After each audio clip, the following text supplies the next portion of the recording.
Ang altar sa bundok ng Ebal. Ika-27 kabanata. Pagkatapos, inutusan nila Moises at ng mga tagapamahala ng Israel ang mga mamamayan. Sundin ninyong lahat ang mga utos na ibinibigay ko sa inyo sa araw na ito. Kapag nakatawid na kayo sa Hordan, doon sa lupaing ibinibigay sa inyo ng Panginoon na inyong Diyos, magtumpok kayo ng malalaking bato, at pahiran ninyo ang palibot nito ng apog. Isulat ninyo sa mga batong ito ang lahat ng kautusan, kapag nakapasok na kayo sa maganda at masaganang lupain, na ibinibigay sa inyo ng Panginoon na inyong Diyos, ang Diyos ng inyong mga ninuno, ayon sa ipinangako niya sa inyo. Kapag nakatawid na kayo sa Hordan, itayo ninyo ang mga batong ito sa bundok ng Ebal, ayon sa iniutos ko sa inyo sa araw na ito. Pahiran ninyo ng apog ang palibot nito. Pagkatapos gumawa kayo roon ng batong altar para sa Panginoon na inyong Diyos. Huwag kayong gagamit ng anumang kagamitang bakal sa pagtatabas nito. Ang mga bato na gagawin ninyong altar ay dapat hindi pa natabasan.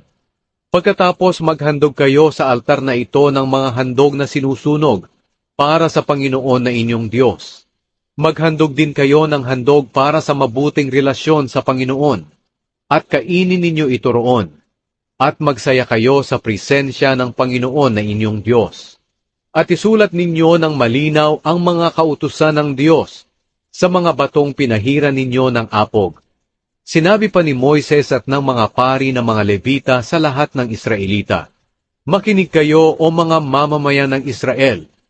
Sa araw na ito, naging mamamayan na kayo ng Panginoon na inyong Diyos.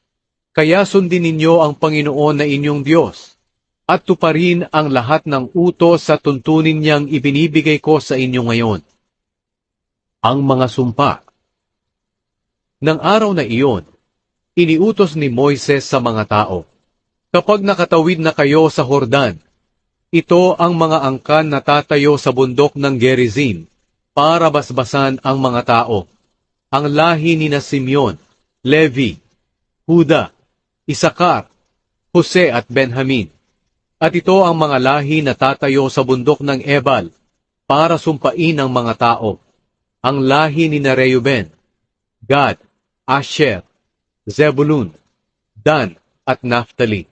Ang mga Levita naman ay sisigaw ng malakas, sumpain ng taong gagawa ng anumang mga Diyos-Diyosan na gawa sa bato o tanso, at sasambahin ito kahit palihim, sapagkat kinasusuklaman ng Panginoon ang Diyos-Diyos ang ginawa ng tao.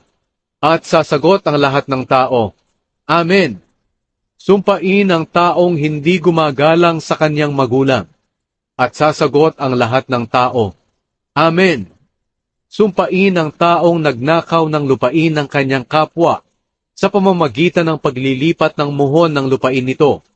At sasagot ang lahat ng tao, Amen. Sumpain ang taong nagliligaw ng bulag sa daan. At sasagot ang lahat ng tao, Amen. Sumpain ang taong hindi nagbibigay ng hustisya sa mga dayuhan, sa mga ulila, at sa mga byuda. At sasagot ang lahat ng tao, Amen. Sumpain ang taong nakikipagtalik sa asawa ng kanyang ama, dahil ipinapahiya niya ang kanyang ama. At sasagot ang lahat ng tao, Amen. Sumpain ang taong nakikipagtalik sa anumang hayop, at sasagot ang lahat ng tao, Amen. Sumpain ang taong nakikipagtalik sa kanyang kapatid na babae, kapatid man niya ito sa ama o sa ina, at sasagot ang lahat ng tao, Amen. Sumpain ang taong nakikipagtalik sa kanyang biyanang babae, at sasagot ang lahat ng tao, Amen. Sumpain ang taong pumatay ng kanyang kapwa, kahit walang nakakaalam, at sasagot ang lahat ng tao, Amen. Sumpain ang taong tumatanggap ng suhol para pumatay ng inosenteng tao, at sasagot ang lahat ng tao, Amen. Sumpain ang tao na hindi susunod o gagawa sa lahat ng utos na ito, at sasagot ang lahat ng tao, Amen.